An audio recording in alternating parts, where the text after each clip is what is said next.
and then you say when he needs attention.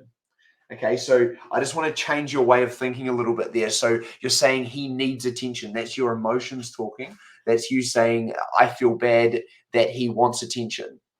He doesn't need attention. He wants attention. He's been taught to act that way to get what he wants. So you need to change the way you're thinking about that. Understanding the basic psychology of the dog you have in your house is quite important. Hello, my family has a cavoodle who's about 5 years old who struggles with toilet training. Occasionally she goes inside but does know the word toilet when outside. Is there any suggestions to get her to know definitely not to go inside? Okay, the first thing, Catherine, I want to rule out is, does your dog go to an indoor doggy daycare? If it does, that could be potentially one of the biggest problems, one of the reasons you may be having issues with this. If the dog doesn't go to doggy daycare, we can rule that out. Assuming your dog doesn't go to doggy daycare, the next thing is management. So there's if it's happening, and if it's only happening sporadically, completely random, I would say that there's potentially a reason the dog is doing it. Like, it maybe either gets nervous, or it's when the dog doesn't get out toileted enough.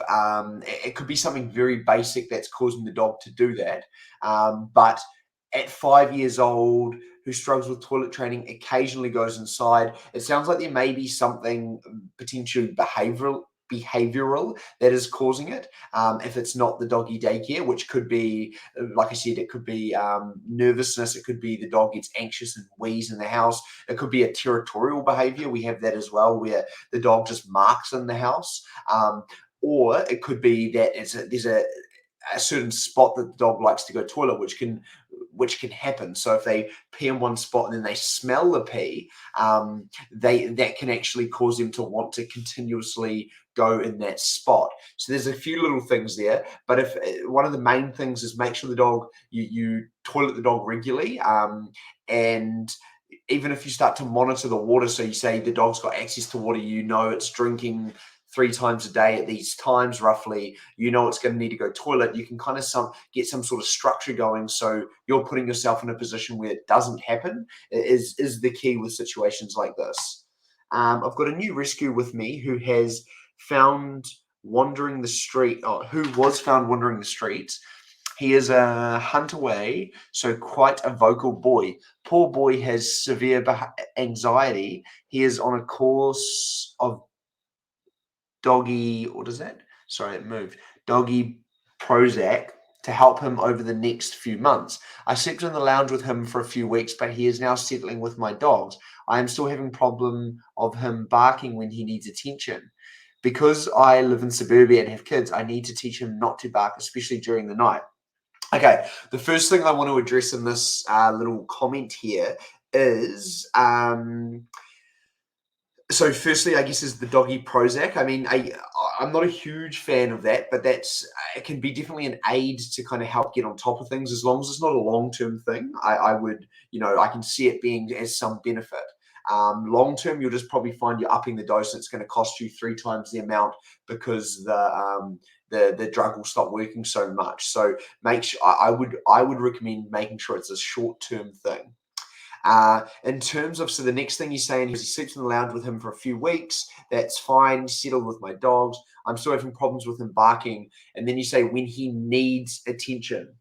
Okay, so I just want to change your way of thinking a little bit there. So you're saying he needs attention. That's your emotions talking. That's you saying, I feel bad that he wants attention. He doesn't need attention. He wants attention. He's been taught to act that way to get what he wants. So you need to change the way you're thinking about that, and that will help you deal with the situation better. The first thing I'll be looking at doing is making sure when I come and leave the house, I don't. What are you doing, dog? Sorry, my dog's just Coco. making sure that when I leave the house and come and go from the house, sorry, I'm not winding the dog up. That can affect separation anxiety quite a bit. The next thing I would be looking at doing is exercise, a lot of structured exercise. So I would a lot of structured walks. I'd get the dog into a calm state of mind on the leash, because that's kind of like your meditation. That's your baseline. That's your that gives you that gets your dog into the right headspace that you need it in order to then how use that to fix behavioral issues. The dog needs to get into a relaxed headspace in order to fix some of these behavioral issues.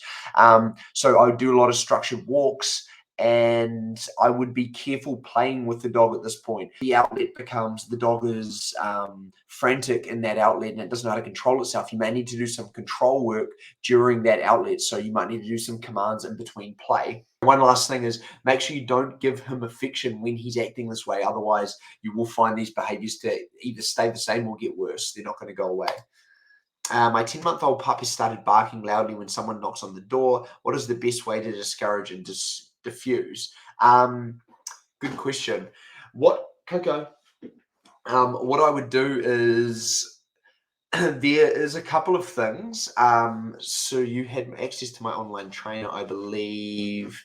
Start the online trainer. Okay. Yeah. So what I would probably do, so in that online trainer that you've got access to, there is the crate training is one way we can utilize to stop the barking.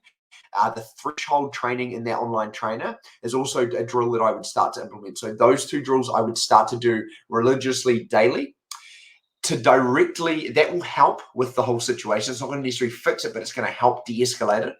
But then from there, I would start directly targeting the problem if that's not working.